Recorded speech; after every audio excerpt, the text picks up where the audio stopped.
जय श्री राम। आज हम बात करेंगे भगवान राम ने अहिल्या माता को श्राप से मुक्त कैसे किया।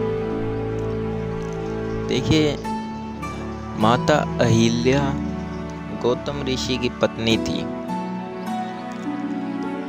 तो उनकी ऐसी क्या गलती थी जो उनको ऐसा श्राप लगा।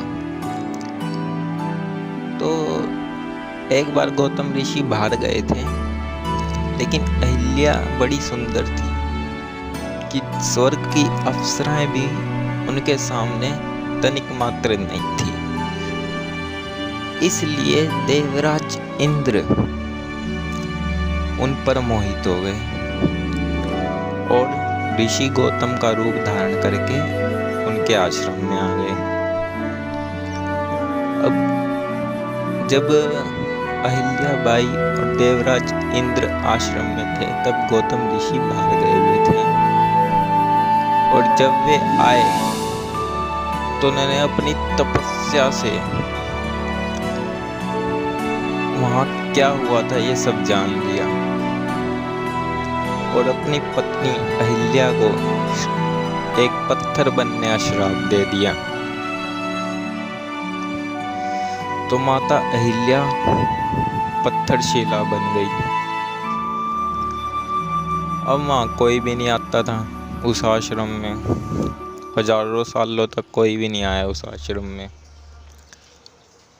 तो अब गौतम ऋषि पति तो थे, तो पत्नी पे थोड़ी दया भी आई। अब क्षमा मांगी मन ही मन में कि मुझसे थोड़ी भूल हो गई। अब पत्नी को श्राप से मुक्ति कैसे मिले, इसका इलाज भी वे खुद बताते हैं कि जिस दिन भगवान के चरण तुम पर स्पर्श हो गए, उस दिन तुम्हारा श्राप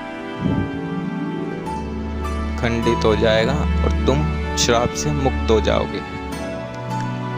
तो गौतम ऋषि ये कहकर वहां से चले गए। माता अहिल्या पत्थरशिला में जो थी, हर समय भगवान का स्मरण करने लगी।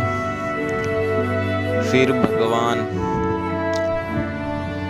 विश्वामित्र के साथ, जब भगवान विश्वामित्र के साथ जा रहे थे, तब उन्होंने गौतम ऋषि का आश्रम देखा। फिर लक्ष्मण सहित और विश्वामित्र सहित वहां गए। संपूर्ण जानकारी विश्वामित्र से ली व अपने चरण चिन्ह अहिल्याबाई, अहिल्या माता की पत्थर की शिला के ऊपर अपने चरण चिन्ह रखे। चरण चिन्ह रखते ही माता अहिल्या पत्थर शिला रूप जो था वो खत्म हुआ और वे अपने पहले वाले स्वरूप में आई। तो ये कहानी क्या सिखाती है हमें कि भगवान के चरणों की धूल भी, तुम जैसे कई लोग होते हैं ना पत्थर दिल के, तो उनका पत्थर का दिल भी पिघल जाता है। कहानी ये सिखाती है भगवान की चरणों में इतनी शक्ति है कि पत्थर दिल को भी पिघला देती है। जय सिया राम।